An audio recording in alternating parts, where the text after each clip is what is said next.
Walking outside the Capitol, it seems serene. Birds are chirping, the legislature is out of session, and the yard is in full bloom. But inside, the 135-year-old building is undergoing the most maintenance it's seen in decades, says Capitol's facility manager, Steve Benkovsky. It was back when the building was restored. So the chambers actually were the first ones to get restored, so the chamber flooring is 23 to 24 years old. So what we're really doing is replacing with the same, we're replacing with the same carpet by the mill and everything that was done back then, so that we stay with the historic perspective. Go ahead. Specifically, the House and Senate chambers will see new wiring and carpet. There's also a hearing aid assistance system going in on the House gallery, new carpeting on the 4th floor, and some roof repair being tackled. Yeah, it's also going to give us there's some areas that when all the desks are in that, we're going to bring our lift in the evenings, and we're going to do some detailed cleaning up a little higher. It's going to give us some, where we haven't really been able. It isn't one of those things you need all the time, but as long as it's open, we're going to take advantage and do that.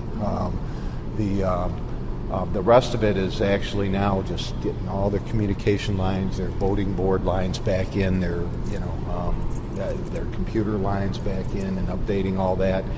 They're also refreshing some of their camera stuff that they have in here to go back.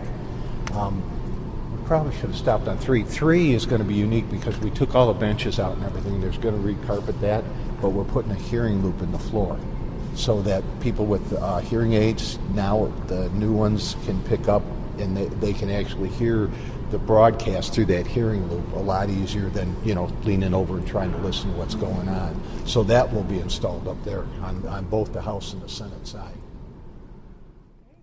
But this renovation isn't as simple as hiring a contractor. Every time changes are made to the Capitol, Michigan has to make sure to keep its status as a National Historic Landmark. Here, I came on after the restoration, but it took a process to get the National Historic Landmark, so everything we do now, we have to keep at that level that we had when we got that designation. In fact, a lot of things, if something comes up, and there hasn't been too many new things at all, typically we have to get we have a historic architect that we keep on retainer fee, and if we do something that changes anything, even a style of a desk or something, we have to bring him in, and he has to verify that it meets that error of the thing, and then we have to write out a little report so that if anybody comes back, if we get rechecked for the National Historic Landmark, we keep that designation. And since they spent $57 million originally to restore this building, that's a real important part for us to keep up with. Last time work of this magnitude was undertaken was in the late 1980s and early 1990s. It was designated as a National Historic Landmark in 1992. That project was a complete $57 million restoration led by then facilities manager Jerry Lawler. His account of how this all started was captured in an oral history interview conducted by the Archives of Michigan in 2007. When they put you on the Capitol or on the committee for restoring the Capitol, what were you doing at that time? I believe I was associate director, deputy director, or some title like that, and basically responsible for administration, HR, accounting, that kind of activity for the agency. And then one day I got called into Senator Cederberg's office, and he wanted to know if the governor had talked to me, and I said no, because I had no idea why I was in Senator Cederberg's office. And they wanted to know if the Senate Majority Leader had talked to me, and I said, no. He says, the Speaker? And I says, no. And he says, well, they have a little job for you.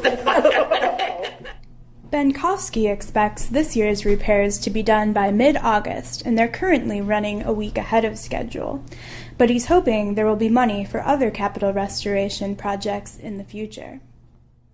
We see it because sometimes we're on the roof and you can start, but if you look close, every once in a while you see a little rust stains coming through, and it's mainly just, it needs to have areas filled in, caulked in, and the whole thing painted again.